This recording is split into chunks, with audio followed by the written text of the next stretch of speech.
नमस्कार दोस्तों, विद्या physical education की क्लास में आप लोगों का स्वागत करते हैं। कैसे आप सब? उम्मीद करते हैं आप सब बढ़िया होंगे। देखिए, कल की क्लास में हम लोगों ने स्पोर्ट ट्रेनिंग की जो क्लास है उसमें हम लोगों ने कल देखा था कि स्ट्रेंथ क्या होता है, स्ट्रेंथ को डेवलप करने की कौन कौन सी विधियां होती हैं, स्ट्रेंथ के कितने प्रकार है, ये सारी चीजें हम लोग देख चुके थे। आज हम चर्चा करेंगे एंडोरेंस पे, क्योंकि हम देख फिजिकल फिटनेस कंपोनेंट को, तो उसी में आज हम बात करेंगे एंडोरेंस की कि एंडोरेंस होता क्या है। तो एंडोरेंस का मतलब यह है कि थकान के स्थिति में भी, जब आप थके हो उसके बावजूद भी अगर आप काम कर रहे हो, उसके बावजूद भी अगर आप क्या कर रहे हो, काम कर रहे हो, तो वह क्या होती है? वह होती है आपकी एंडोरेंस। मतलब थक गए हो, उसके बाद कंटिन्यू आप क्या काम कर रहे हो? वर्कआउट कर ही रहे हो। उसे ही हम क्या कहते हैं? उसे ही हम बोलते हैं आपका एंडोरेंस। अब अगर मैं बात करूं एंडोरेंस की परिभाषा, तो endurance is the ability to sport movement with desirable quality and disappeared under condition of fatigue. तो केवल इतना याद रखना है, अंडर कंडीशन ऑफ फटीग क्या होती है? थकान की स्थिति में भी कार्य करने की जो शक्ति होगी उसको क्या कहेंगे हम? सहनशीलता या एंडोरेंस कहते हैं। हरे के अनुसार सहनशीलता क्या है? हरे के अनुसार सहनशीलता थकान की स्थिति में कार्य करने की योग्यता है, चाहे थकान दूर किया जाए, चाहे थकान की स्थिति में प्रभावी रूप से कार्य किया जाए। मतलब कि जब आप थक जाते हो तो थकने के बाद आप काम कर ही रहे हो, अब चाहे उस थकान को दूर करो या न करो, लेकिन आपको काम करना ही करना, उसे ही क्या कहते हैं? एंडोरेंस। यह बात हरे ने कही।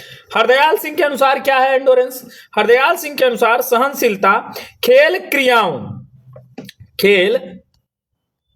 क्रियाओं या गतियों के आवश्यक गुणों और चाल के साथ थकान की स्थिति में कार्य करने की योग्यता है।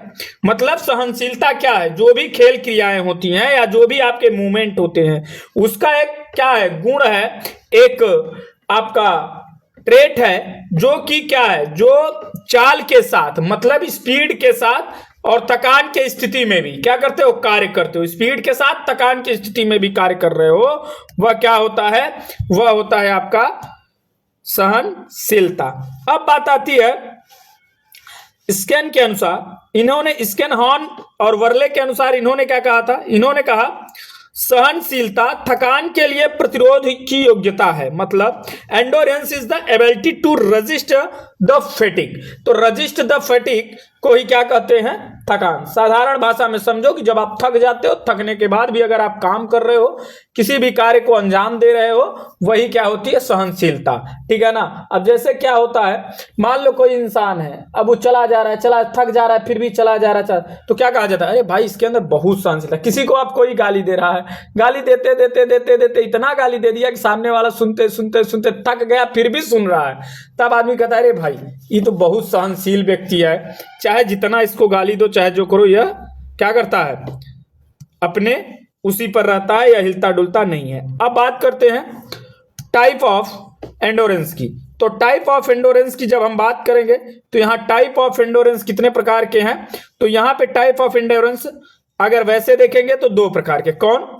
On the basis of nature of activity और on the basis of duration of activity. मतलब कि खेलों की प्रकृति के अनुसार एवं ड्यूरेशन के अनुसार, एक्सरसाइज या व्यायाम या जो भी है उसके किसके अनुसार? समय के अनुसार। अब अगर मैं on the basis of nature of activity देखते हैं तो यह है आपका तीन प्रकार की: बेसिक एंडोरेंस, जनरल एंडोरेंस और स्पेसिफिक एंडोरेंस। और अगर मैं basis of duration of activity देखते हैं तो speed endurance, short time endurance, middle time endurance और लॉन्ग टर्म एंडोरेंस। ये आपके चार प्रकार होते हैं, ठीक है, एंडोरेंस के। प्रकार के बाद में हम बात करेंगे तो इसमें कि क्या होता है, तो अब एक एक करके हम इन सब को देखते हैं। जैसे कि अगर हम बात करें कि बेसिक, अब according to the nature of activity देखेंगे कि according to the nature of activity जो बेसिक एंडोरेंस है, जनरल एंडोरेंस है, स्पेसिफिक एंडोरेंस है, यह कौन कौन सी होती हैं? और ये क्या होती हैं। तो अब यहां पे आप देखोगे तो पहला बेसिक एंडोरेंस। बेसिक एंडोरेंस क्या होता है, जिसको हम मूलभूत सहनशीलता कहते हैं। क्या कहते हैं? मूलभूत सहनशीलता कहते हैं। मतलब जो हमारा बेसिक, आपका फंडामेंटल बेसिक जो आपका क्या होता है, शुरुआती दौर का जो आपकी सहनशीलता होती है वह होती है। मतलब इसको हम एरोबिक क्षमता भी कहते हैं। जो भी आप ऑक्सीजन की उपस्थिति में देर तक काम कर रहे हो वही आपकी बेसिक एंडोरेंस है। ठीक है, मतलब लंबे समय तक ऐसे क्रियाकलाप या कोई भी गतिविधि कर रहे हो या जारी रख रहे हो, जो जारी रखने की जो योग्यता है, जिसमें शरीर की मांसपेशियां एवं बड़ी संख्या में और बड़ी मांसपेशियां भाग लेती है। मतलब जब आप बड़ी मांसपेशियां भाग लेती है, मतलब ग्रॉस मोटर जो होती है, जो ग्रॉस आपकी मसल है वो भाग लेती है, फाइन मोटर नहीं, ग्रॉस मोटर मसल जो होगी वो भाग लेती है। जैसे लंबी लंबी, जैसे आप दौड़ रहे हो, मैराथन दौड़ रहे हो, या आप स्प्रिंट नहीं, आप स्विमिंग कर रहे हो, या फिर आप साइकिल चला रहे हो। मतलब कि जिसमें क्या होता है, जो आपकी बेसिक जरूरतों के लिए होता है, जो बेसिक चीजें जिसमें आपकी ग्रॉस मोटर मसल जो होती हैं वो यूज होती हैं, जो ग्रॉस मसल होती हैं वो, न कि फाइन मसल। ग्रॉस मसल मतलब बड़ी बड़ी मांसपेशियां, हाथ की, पैर की, ये सारी चीजें। ठीक है, जैसे रनिंग, स्विमिंग, धीमी गति से दौड़ना, 30 मिनट से अधिक अवधि के मध्य तैराकी करना, तो ये सब क्या हो जाएंगे, आपके बेसिक एंडोरेंस हो जाते हैं।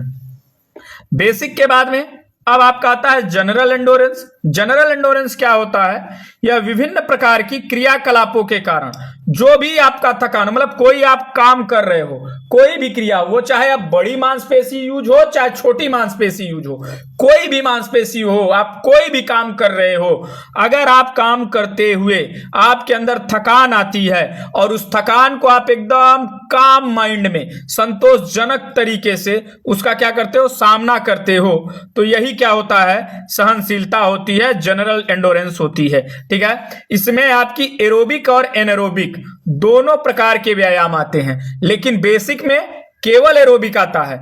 जनरल में एरोबिक एंड एनारोबिक दोनों तरह के व्यायाम शामिल होते हैं। यह क्रियाकलाप कम अथवा अधिक तीव्रता वाली किंतु अपेक्षाकृत लंबी अवधि तक चलने वाली होती है। तीव्रता कैसी होती है, अधिक तीव्रता वाली होती है। ठीक है, लेकिन क्या होती है, लंबे समय तक चलती है, जैसे लंबी अवधि तक दौड़ना। उसके बाद में स्पेसिफिक एंडोरेंस क्या होता है उसको देख लेते हैं। स्पेसिफिक एंडोरेंस की बात करें तो यह थकान सहन करने की योग्यता है जो किसी भी खेल की विशिष्ट गतियां या क्रियाओं द्वारा उत्पन्न होता है। ठीक, इसमें ऑक्सी तथा अनॉक्सी दोनों, मतलब अगर कोई आप खेल रहे हो, फुटबॉल खेल रहे हो, हॉकी खेल रहे हो, बैडमिंटन खेल रहे हो, तो उसको खेलते समय जो आपके अंदर क्या आती है, थकान आ रही है, और उसके बाद भी आप खेल रहे हो, उसको बोलते हैं स्पेसिफिक एंडोरेंस। जैसे कोई फुटबॉल खिलाड़ी है तो बास्केटबॉल वाले से ज्यादा टाइम, क्योंकि 45 दुनी 90 मिनट वो खेलेगा लगातार। ठीक, वो 90 मिनट खेलेगा। और बास्केटबॉल की बात करें तो इसका टाइम कम है तो उसकी एंडोरेंस ज्यादा होगी। कुश्ती है तो कुश्ती करने वाले खिलाड़ी का जो भी स्पेसिफिक सहनशीलता है वो 6 मिनट तक प्रभावशाली होता है। हाँ, क्योंकि 6 मिनट तक ही उनका मैच होता है, जबकि मुक्केबाजी का कितना होगा, 9 मिनट तक उनका होता है, तो इसलिए मुक्केबाजी की सहनशीलता ज्यादा होगी।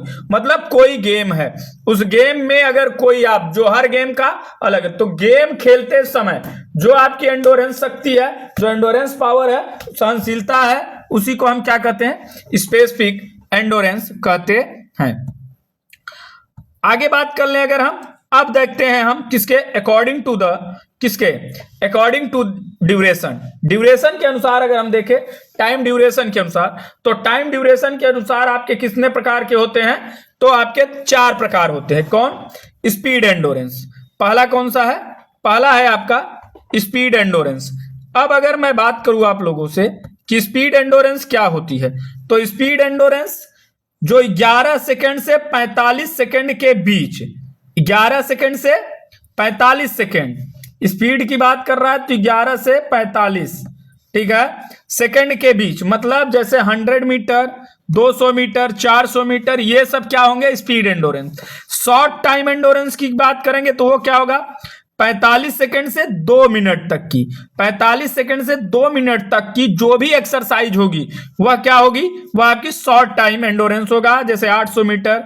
हाँ, इसमें क्या होता है, इसमें आपका जो भी ऊर्जा बनेगी वह ऊर्जा किससे होती है, तो ग्लाइकोलाइसिस, क्योंकि यहां पे किसकी बात कर रहा है, तो इसमें जो ऊर्जा होगी वह ग्लाइकोलाइसिस और ऑक्सीकरण से ऊर्जा मिलती है। किससे मिलती है, इसमें जो ऊर्जा मिलेगी वह आपकी किससे मिलेगी, ग्लाइकोलाइसिस से, और आपकी जो ग्लाइकोलाइसिस और इसके साथ ही साथ ऑक्सीकरण से आपकी क्या मिलेगी, ऊर्जा मिलती है। ठीक है, तो ये बात समझ में आई कि नहीं। तो 2 मिनट से 45 सेकंड। लेकिन अगर स्पीड एंडोरेंस की बात करें कि वहां कैसे ऊर्जा मिलती है, तो वहां ऊर्जा का उत्पादन जो है ग्लाइकोलाइटिक से होता है। किससे होता है, यहां पे ऊर्जा का उत्पादन किससे होगा, ग्लाइकोलाइटिक। यहां पे ग्लाइकोलाइटिक के माध्यम से क्या होगा, ऊर्जा का उत्पादन होता है। ठीक है ना, मतलब यह ग्लाइकोलाइटिक पे निर्भर होती है। मतलब यह क्या होती है, यह अवायवीय होती है, एनएरोबिक एक्सरसाइज इसमें होती है। 45 से 2 मिनट की बात करें तो 800 मीटर, इसमें ग्लाइकोलाइसिस और ऑक्सीकरण से ऊर्जा मिलती है। मतलब दोनों चीजें होती हैं, ग्लाइकोलाइसिस और ऑक्सीकरण के संयोजन द्वारा ऊर्जा उत्पन्न की जाती है। मीडियम की बात करें तो मीडियम 2 मिनट से लेके 11 मिनट की बात करता है। तो 2 मिनट से 11 मिनट तक चलने वाली जो भी गतिविधियां होंगी उनके बीच जो सहनशीलता होगी वह कौन सी होगी, मिड टाइम एंडोरेंस होगा। ठीक है, इसमें जो है ऊर्जा ग्लाइकोलाइसिस, इसमें क्या होगा, इसमें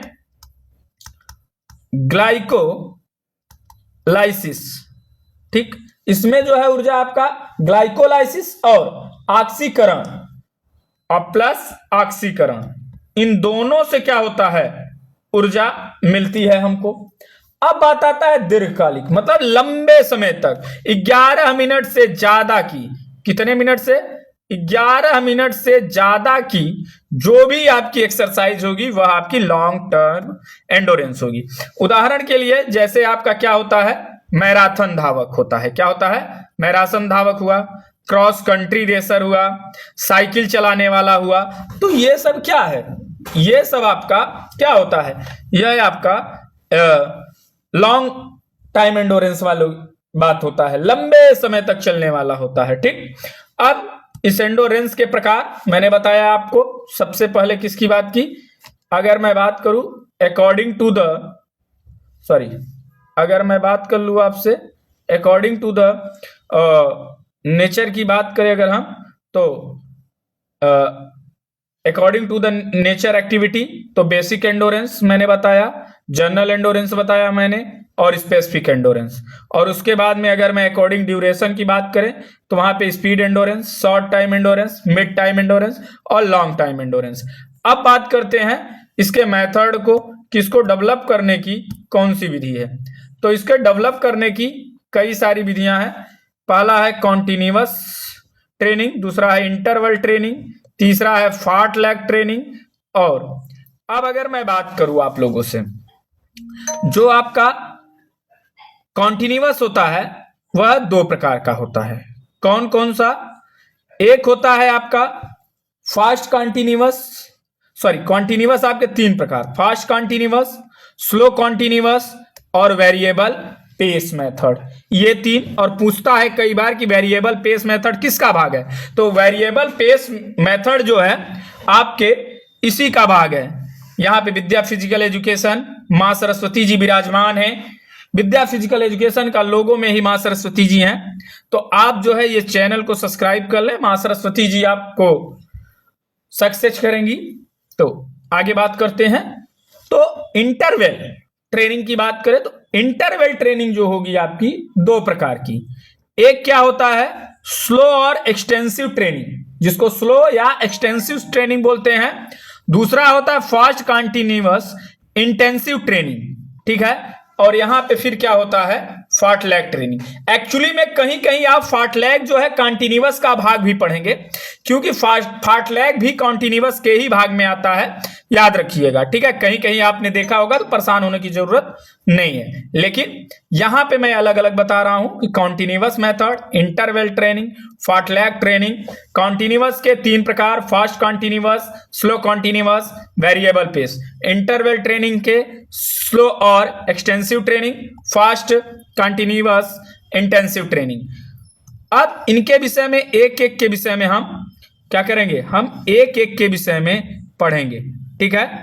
चलिए तो हम बात कर लेते हैं सबसे पहले किस चीज की, तो सबसे पहले हम बात करेंगे आप लोगों से, ये देखोगे तो ये है फार्टलैग, ये आपका इंटरवल जिसमें रेस्ट है, लेकिन क्या है इसमें अस्थिर रेस्ट दिया जाता है, मतलब परमानेंट नहीं, टेम्पोररी दिया जाता है।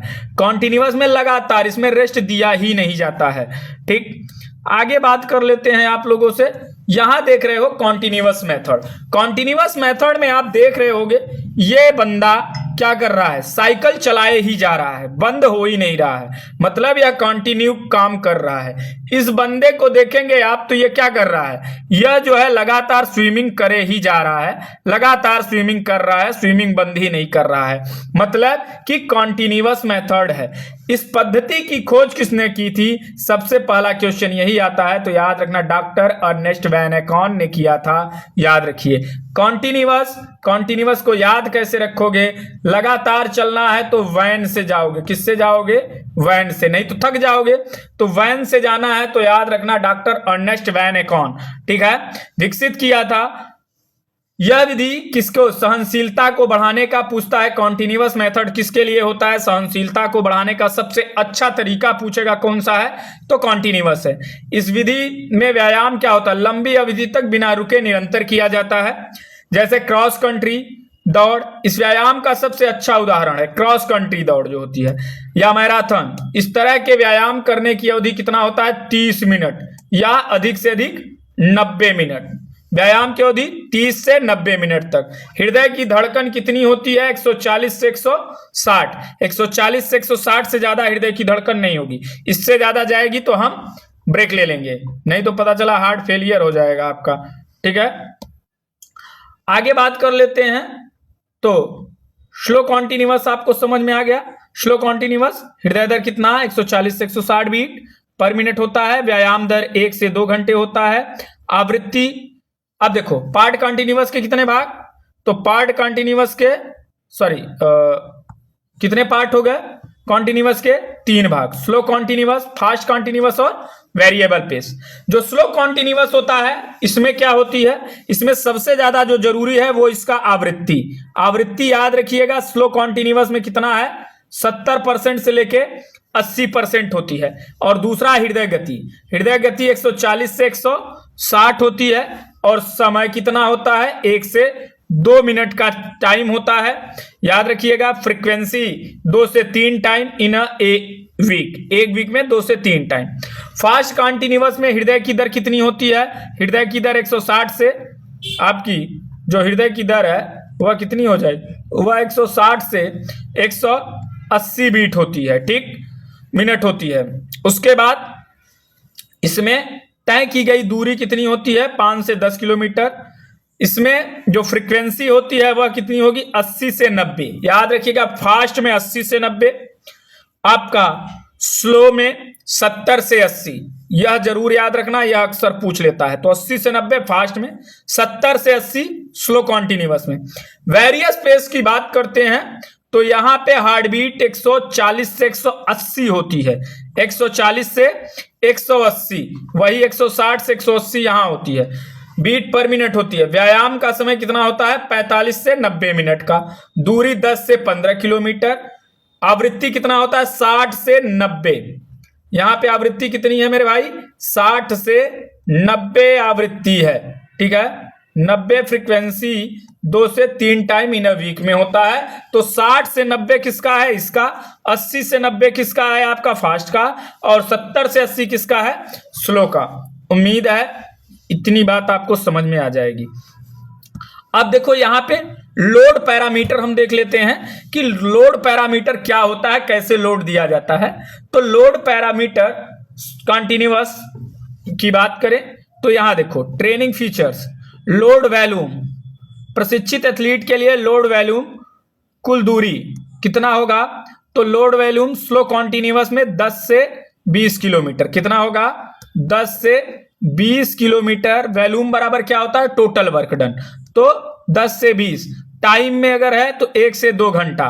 फास्ट कंटिन्यूअस में 5 से 10 किलोमीटर, वही बताया। वेरिएबल पेस में 10 से 15 किलोमीटर। यहां 20 से 40 मिनट, यहां पे 45 से 90 मिनट हो जाता है। ठीक, इंटेंसिटी कितना होगा, 70 से 80। मैंने बताया था 70 से 80 किसमें, 70 से 80 की बात करेंगे हम, तो 70 से 80 जो है आपका क्या हो जाएगा, 70 से 80 आपका किसमें हो जाएगा, स्लो कॉन्टिन्यूअस में। और फास्ट कॉन्टिन्यूअस की बात करते हैं तो फास्ट कॉन्टिन्यूअस में 80 से 90 और 60 से 90 किसमें होता है, वेरिएबल पेस में होता है। हार्ट रेट की बात करें 140 से 160 होता है, यहां 160 से 180 होता है, यहां 140 से 180 बीट पर मिनट होता है। फ्रीक्वेंसी 2 से 3 टाइम एक वीक में, ये 1 से 2 टाइम अ वीक, 2 से 3 टाइम अ वीक। अगर स्किल की बात करें तो जैसे लॉन्ग डिस्टेंस रेस, मेसर गेम, फुटबॉल, हॉकी, स्विमिंग, ये सब स्लो कॉन्टिन्यूअस में आते हैं। मिडिल की बात करें फास्ट कॉन्टिन्यूअस में तो मिडिल डिस्टेंस रेस हो जाएगी, मतलब 800 मीटर की जो रेस होती है वह हो जाएगी। Skill related game like volleyball, basketball, kabaddi, ये सब, ठीक है। और वेरिएबल पेस में क्या होता है, सारे होते हैं। वेरिएबल पेस में क्या होता है ना, बार बार स्पीड बदलती रहती है, कम ज्यादा कम ज्यादा कम ज्यादा होती है, बार बार वेराइटीज होती रहती है। वेरिएबल अपने नाम से ही बता रहा है, बार बार क्या होगा, परिवर्तन होता रहता है। उसके बाद कंटिन्यूअस ट्रेनिंग के लाभ की बात कर लेते हैं हम कि कंटिन्यूअस ट्रेनिंग के लाभ क्या हैं। तो कंटिन्यूअस ट्रेनिंग की बात करें तो इसके लाभ है, इस व्यायाम में जो भी आपकी मांसपेशियों था लीवर में ग्लाइकोजन क्या होता है, बढ़ जाता है। इस व्यायाम से माइटोकॉन्ड्रिया की संख्या था आकार में क्या होती है, वृद्धि हो जाती है। माइटोकॉन्ड्रिया की संख्या था आकार में क्या होता है मेरे भाई, वृद्धि हो जाती है। इसके साथ ही साथ अगर मैं बात करूं तो इसमें हृदय था फेफड़ों की जो कार्य करने की शक्ति होती है उसमें वृद्धि हो जाती है, मतलब इनकी सहनशीलता क्या होती है, सहनशीलता बढ़ जाती है, ठीक है। इनका आयतन बढ़ जाता है, आयतन इनका बढ़ जाता है। एक क्या होता है, कार्डियक आउटपुट बढ़ जाता है, कार्डियक आउटपुट बढ़ जाता है। हृदय गति क्या होती है, हृदय गति क्या होती है, कम हो जाती है, ठीक है। इससे व्यक्ति में आत्म संयम, आत्म अनुशासन और आत्मविश्वास बढ़ता है। ये इसके क्या हो गए, कॉन्टिन्यूअस के बेनिफिट हो गए। अब बात करते हैं हम कॉन्टिन्यूअस के बाद इंटरवल ट्रेनिंग की। इंटरवल ट्रेनिंग क्या है, इंटरवल ट्रेनिंग की बात करें तो इंटरवल ट्रेनिंग क्या है।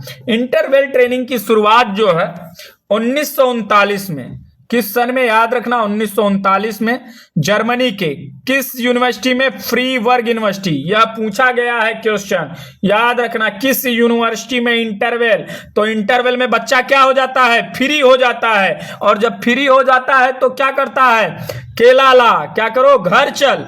इंटरवल हो गया, फ्री हो गए, घर चल, मतलब कि घर चल, क्या हो गया, ट्रिक याद रखना, इंटरवल हो गया, फ्री हो गए, घर चल, क्या कर, घर चल, ठीक। तो इंटरवल से इंटरवल ट्रेनिंग, फ्री होने का मतलब फ्रीबर्ग यूनिवर्सिटी, घर चल मतलब गैस चलर,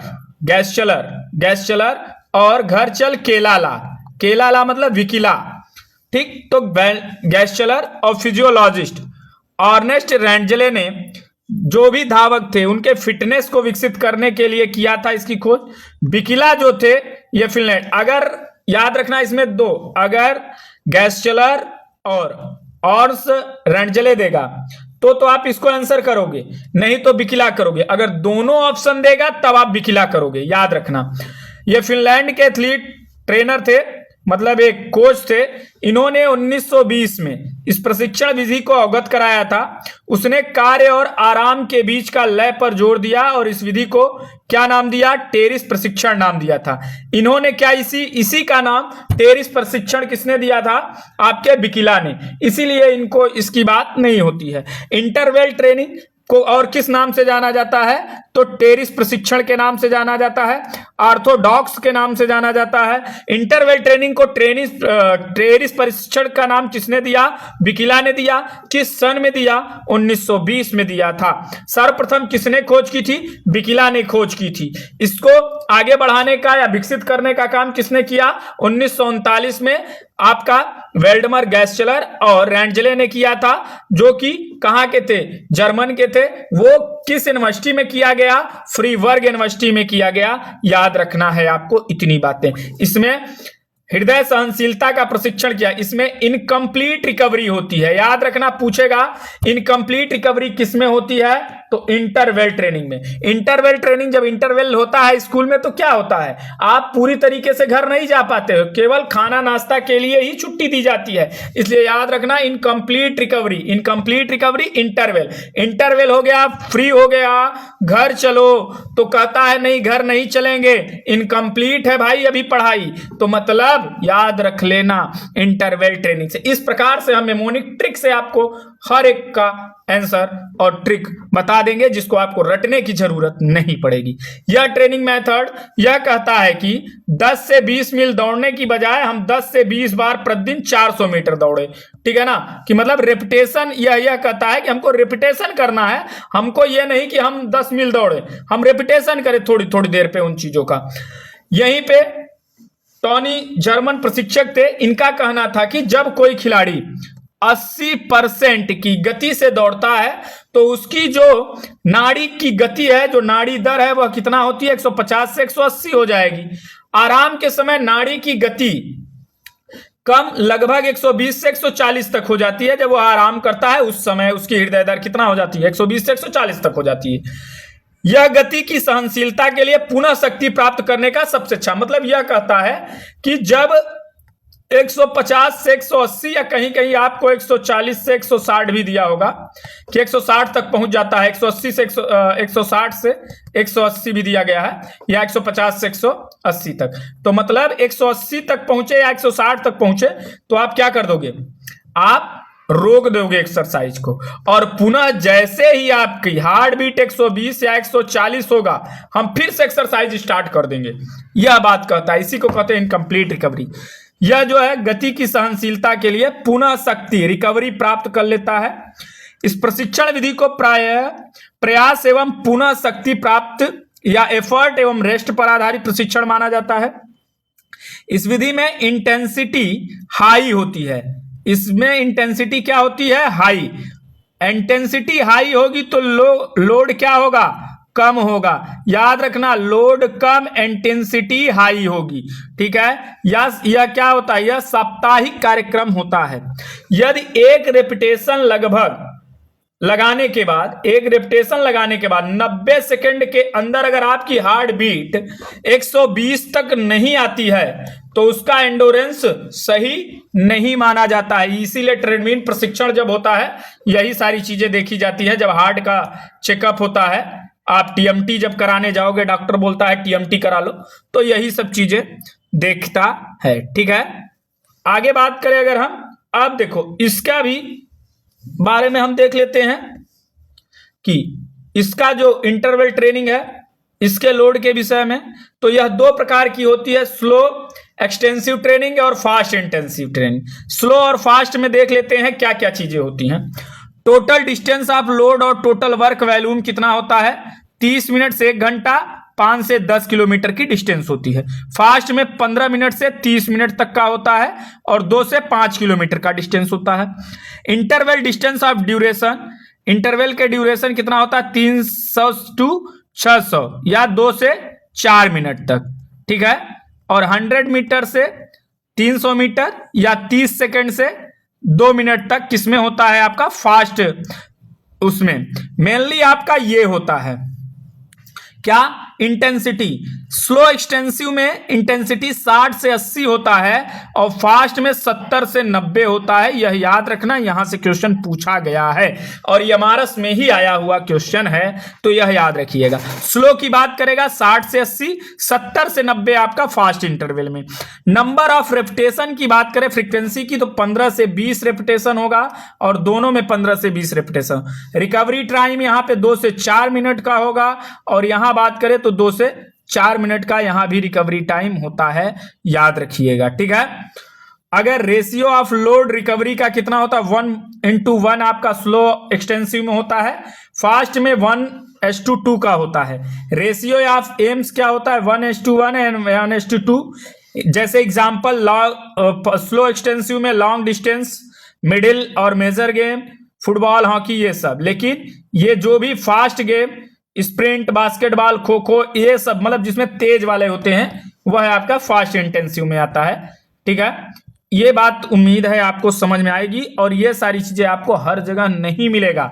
यहां मैं जो फ्री में दे रहा हूं, यहां लोग पेड क्लासों में नहीं देते हैं, मैं आपको बोल रहा हूं। लेकिन वही चीज है, फ्री की चीजों की कदर नहीं है, लोग उसको कदर नहीं करेंगे, आप इसको शेयर नहीं करोगे, आप लोगों तक पहुंचाओगे नहीं, तो इसका क्या ही परिणाम होगा। चलिए कोई बात नहीं, मेरा काम है पढ़ना और पढ़ाना और आपको मैं पढ़ाता रहूंगा। ठीक, फार्टलैग ट्रेनिंग मेथड क्या है। फार्टलैग जो है पहला नंबर पूछता है, फार्टलैग किस भाषा का शब्द है, तो स्वीडिश भाषा का शब्द है। किस भाषा का शब्द है, स्वीडिश भाषा का एक शब्द है जिसका अर्थ क्या होता है, स्पीड प्ले। क्या होता है, गतिज खेल या स्पीड प्ले। इस ट्रेनिंग की खोज किसने किया था, ओ एस्टर्न एंड गोस्टा होल्मर। अब इसको ऐसे याद रखना, फार्टलैग ट्रेनिंग, कपड़ा जब फटता है क्या होता है, कपड़ा फटता है। कपड़ा जब क्या होता है, कपड़ा जब फटता है तो क्या हो जाता है, होल हो जाता है, होल हो जाता है। तो याद रखना, होल से गोस्टा होल्मर, फाट कपड़ा फटने से फार्टलैग। ठीक है, किस सन में, 1937 में। ठीक है, इसका उद्देश्य क्या है, सहनशीलता को बढ़ाना। क्या करना, एक सेकंड दीजिएगा, आवाज आ रही है कि नहीं, मैं चेक कर लूं फिर आपको आगे ले चलूं। ठीक है, एक सेकंड दीजिएगा फिर हम आगे ले चलते हैं आपको। ठीक है ना, एक सेकंड से ज्यादा नहीं लेंगे हम। ठीक है, चलिए, तो उम्मीद है ये चीजें आपको समझ में आ रही होंगी। ठीक है ना, तो देखिए क्या है कि सहनशीलता को बढ़ाता है। इस प्रकार के प्रशिक्षण में क्या होता है, एरोबिक और एनारोबिक दोनों प्रकार के प्रणालियों का उपयोग किया। यहां देख रहे होगे एक महिला है, ये दौड़ रही है। हाई एडाप्टेबल होता है, यह इफेक्टिव ट्रेनिंग होती है, इफेक्टिव स्पीड ट्रेनिंग होती है, इंप्रूव फास्ट ट्विच मसल को रिस्पॉन्स करता है, ग्रेट फॉर ग्रुप ट्रेनिंग होती, इजी फॉर इंडिविजुअल ट्रेनिंग होती है। यह डिसएडवांटेज इसका क्या होता है, इफ इंप्रूव, तो मतलब यह क्या है कि यह जो होती है यह एरोबिक और एनारोबिक दोनों प्रकार की होती है और यह दोनों प्रणालियों पे जोर देती है। साथ ही साथ यह पूर्व नियोजित नहीं होती है। याद रखिएगा, यह क्या नहीं होती है, यह पूर्व नियोजित नहीं होती है। पूर्व नियोजित कहने का मतलब कि इसका जो है पहले से कुछ भी, न तो स्पीड फिक्स रहेगा, न तो आपका फ्रीक्वेंसी फिक्स रहेगी, कुछ भी नहीं फिक्स रहता है, यह परिस्थितियों के अनुसार बदलता रहता है। कहने का मतलब यह है, इस प्रशिक्षण में गति एवं चाल पूर्ण नियोजित नहीं होती है, पहले से नहीं नियोजित है कि आप इस स्पीड से दौड़ोगे जैसा। और यह क्या होता है, यह कभी पहाड़ों पर, कभी बालू में, कभी रेत में, कहीं कहीं कहीं कहीं, मतलब यह क्या होता है, अलग अलग जगहों पर यह ट्रेनिंग स्टेशन जो होते हैं वह बदलते रहते हैं। तो जब ट्रेनिंग स्टेशन बदलेंगे तो आपका क्या होगा, आपका जो दौड़ने का है स्पीड या जो भी एक्सरसाइज करने का स्पीड है वो बदलता रहता है। ठीक है, तो इसीलिए यह पूर्ण नियोजित नहीं, यह परिस्थितियों के अनुसार होती है। इस व्यक्ति विशेष पर इसे व्यक्ति विशेष पर छोड़ दिया जाता है। इस प्रकार ट्रेनिंग पहाड़ियों, नदियों, वनों, सड़कों, कीचड़, बालू, घास के मैदान आदि पर कराई जाती है। ठीक है, मतलब यह क्या होता है, यह अलग अलग जगहों पर कराई जाती है और अलग अलग प्रकार से कराई जाती है। देख रहे हो, एक आदमी है, यह दौड़ रहा है। इसमें हृदय गति कितनी होती है? 140 से 180 पर मिनट होती है। ठीक है, यह व्यायाम कम से कम कितने मिनट किया जाता है? 45 मिनट तक चलता है। फाटलेग प्रशिक्षण करने के लिए सबसे अच्छा मौसम कौन सा होता है? Off season. याद रखिएगा, ऑफ सीजन। अब ये ऑफ सीजन क्या है? कुछ लोगों को यही नहीं समझ में आता ऑफ सीजन क्या होता है। ऑफ सीजन का मतलब यह होता है स्पोर्ट ट्रेनिंग में कि जब कोई भी गेम नहीं होता है, किसी भी प्रकार का कोई गेम नहीं होता है इस सीजन में। ये नहीं, ऑफ सीजन का मतलब वर्षा वर्षा बंद होने से, वो वाला सीजन से नहीं मतलब है। ऑफ सीजन का मतलब है कि यह ट्रेनिंग तब जी जाती है जब किसी भी प्रकार की उस समय कोई प्रतियोगिता नहीं होती है, किसी भी प्रकार का कोई टूर्नामेंट नहीं लगा हुआ है, तो उस समय यह ट्रेनिंग ज्यादा क्या होती है? बेनिफिशियल होती है, और ज्यादातर लोग इसको तभी करते हैं। ठीक है ना, इसलिए यह क्या होती है? यह जो होती है यह आपकी बेनिफिशियल होती है ऑफ सीजन के लिए। ठीक, इसीलिए इसको क्या कहते हैं? नेचुरल ट्रेनिंग कहते हैं, क्योंकि पहाड़, नदी, अलग अलग जगहों पर यह क्या होता है? यह किया जाता है, इसलिए। ठीक, चलिए आगे बात कर लें। आगे बात कर लेते हैं आप लोगों से।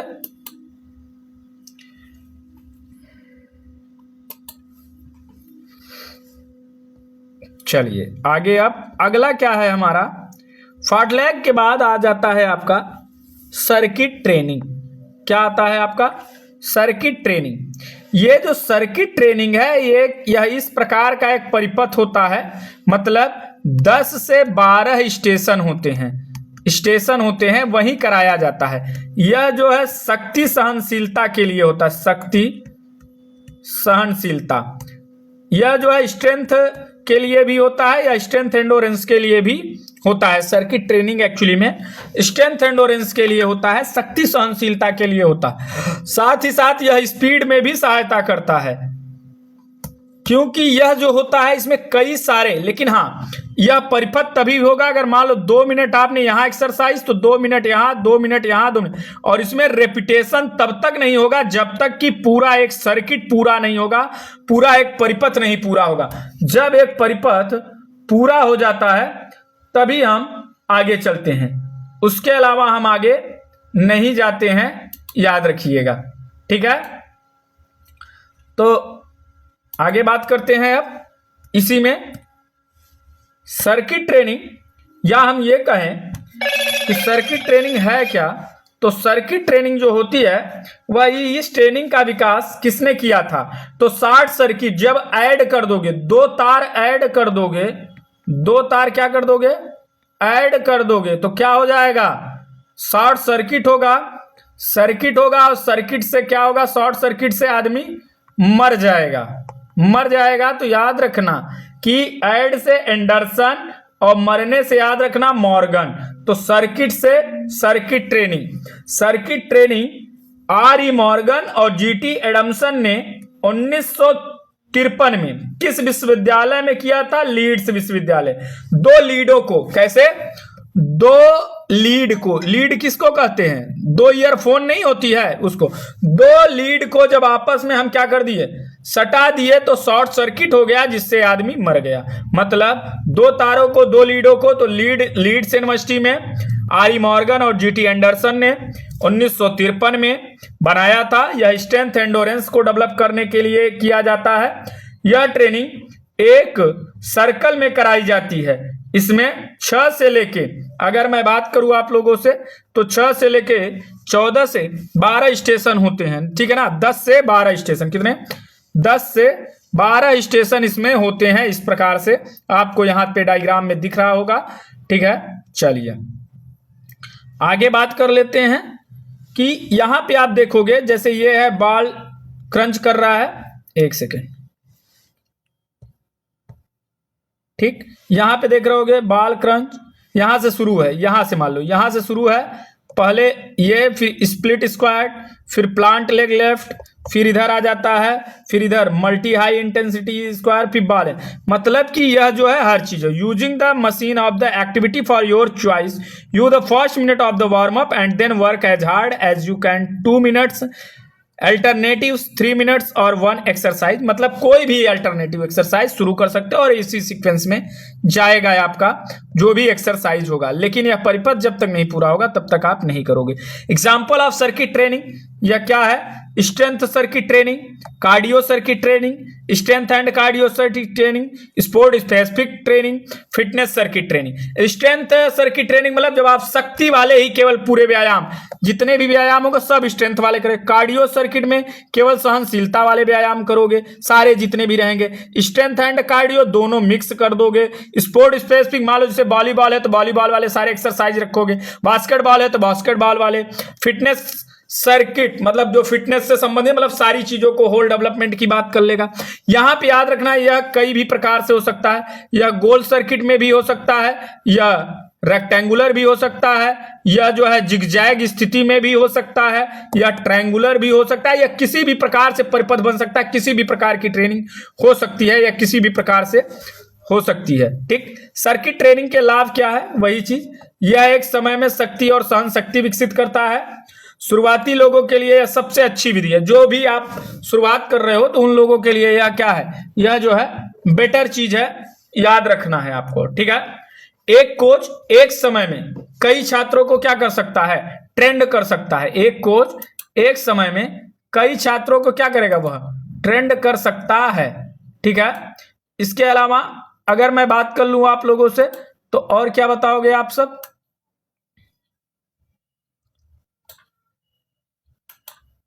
क्या बताओगे आप सब इसके अलावा? तो यह जो है 5 से 10 छात्रों को, मतलब ये नहीं है कि अलग अलग, यह जो है एक साथ 5 से 10 छात्रों को आप क्या कर सकते हो? ट्रेंड कर सकते हो। ये नहीं है कि एक के पे ही आप परेशान हो, एक साथ किसी को कुछ करा रहे हो, किसी को कुछ दे दिया, अपना कर रहा है। हाँ, उसके बाद में बात करें यह एथलीट में क्या करता है? रुचि विकसित करता है। उसके बाद यह एक ही सर्किट में अधिकतम संख्या में क्या करता है? मांसपेशियों के वर्कआउट करने के लिए प्रशिक्षित किया जाता है। यह चीज आपको क्या करना है? याद रखना है।